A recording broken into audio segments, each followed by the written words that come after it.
المتابعين كذلك سألوا أن قصة عبد الله مع نادي الشباب السعودي. جميل.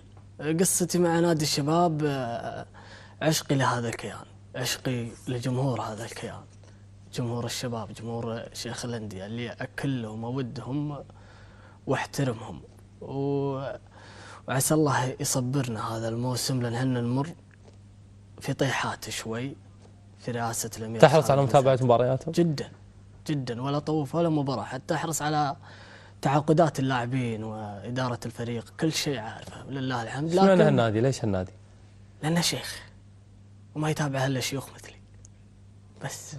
هو اسمه تصريح شيخ كبير هذا. ها؟ تصريح كبير هذا. جدا كبير. هذا شيخ الأندية، هذا على شطر قلته، لا يهمه لا نصر ولا هلال. الله عليك. تستفز الرياضيين مو شعار بس.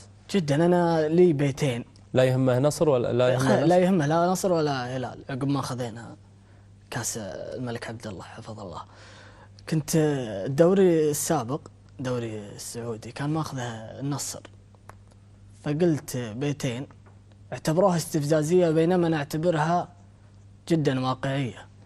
اللي وش يقول طبع الشبابي ما يجيب المخاسير، أنتوا هدفكم، حنا هدفنا دايم الدوم شرعي، يا العالمي مهما تجيب التبارير أنتوا بطولتكم ترى باسم مرعي.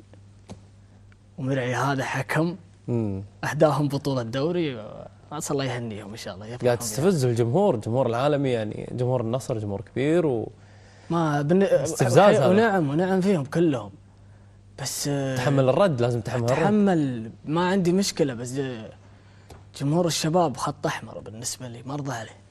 جميل. طيب دور انستغرام وتويتر معاك وسات